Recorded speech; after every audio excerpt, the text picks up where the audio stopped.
name is Folake Sanu. I retired from Wema Bank in 2021, so I spent 6 years from 2015 to 2021.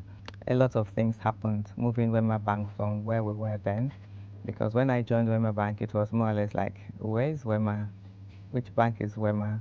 And the perception was very low. People felt it was just one of those old banks, not old bank.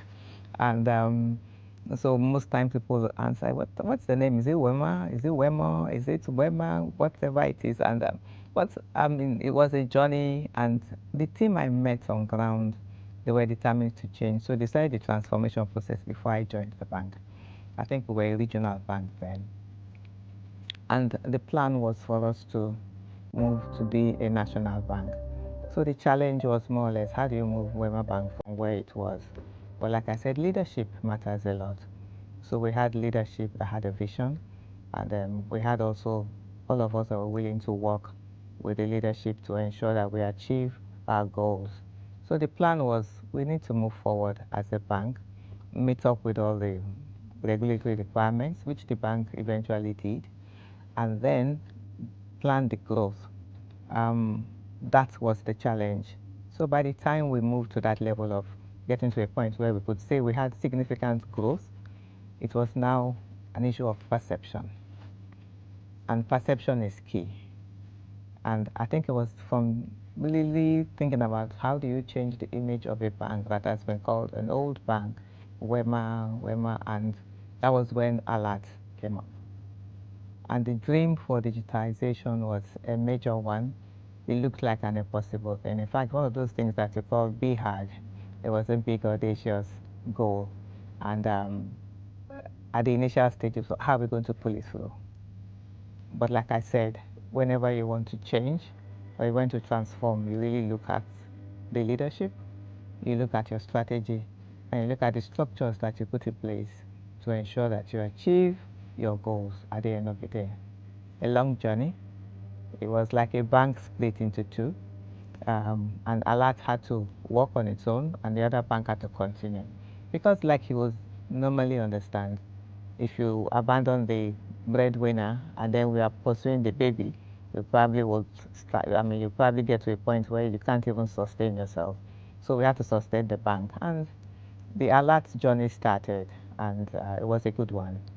The launch was quite interesting, and by then I think we had a national license, so it was something to crave about. But it was still Wema Bank driving the Alert, and it was a good reception. But we'll now realize that there's no point one half of the bank being digital and the other half being traditional or being old.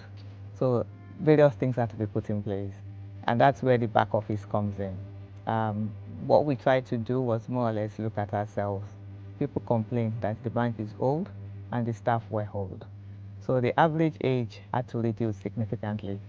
So the bank embarked on recruiting very brilliant young talents. Not only recruiting them to work, but also recruiting them to be part of the change process. And that actually was quite a successful one. So within a period of 2 years, I think we've reduced the age of an average age of the Wema Bank staff. I can't remember the years, but maybe from like 50 something to like around that 30s. And that was quite nice. And then you could see that they were also rubbing off on the old ones. So the old ones were getting funkier. And at the end of the day, the whole bank became a fun place to be. And that was Alert driving all that. Quite a lot of successes from that. Serious transformation on our customer experience. The customer experience really changed significantly. It was more or less like trying to automate all the processes. I mean, with Wema Bank, I think we automated a lot of processes. I think we were the first, or among the first banks to introduce robotics, successfully implement the robotic system, so that even everything concerning cards, all those things that are coming from the fintech side, we're able to do them without any manual intervention. And was that gave us a position. It took us to a place whereby customers are commending us for the experience, minimal breakdown in services, people were very happy with what they had. And at the end of that whole process, the good news was that we transformed. Even the KPMG customer survey was evidence of that. I think by the time I was leaving, the bank was number 2. And number 2 from like number 13 or no number at all, number 13, number 18, was a phenomenal achievement.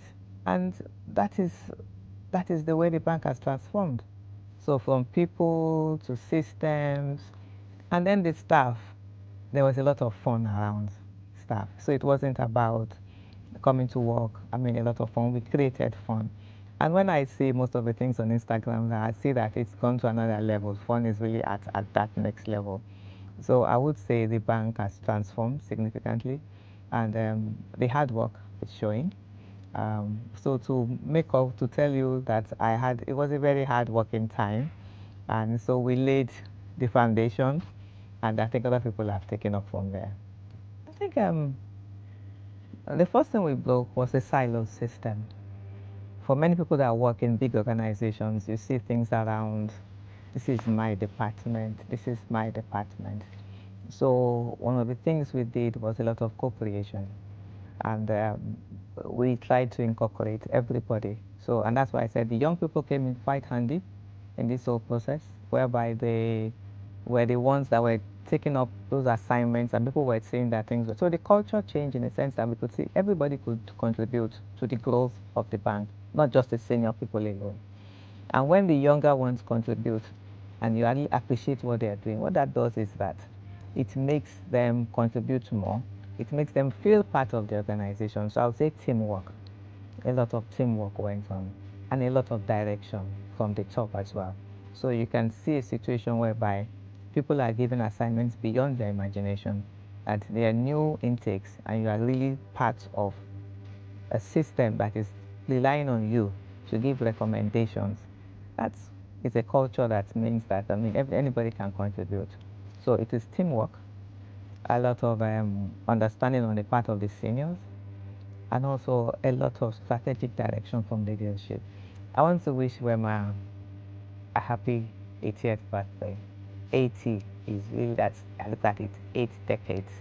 That's a lot, and a lot of transformation has taken place. For the bank, what I look forward to seeing is more transformation. I mean, we want them to move into areas that nobody has moved into. So it's not just about payments. I mean, anything fintech, I think they will be able to, in a position to do that with Wema Bank. But to cap it all is that transformation doesn't just happen. It takes mission first, plus the vision, plus leadership, structure, good succession plans, which the bank has gone through, and a lot of resilience and hard work. And on that note, I wish Wema Bank much, much more transformation.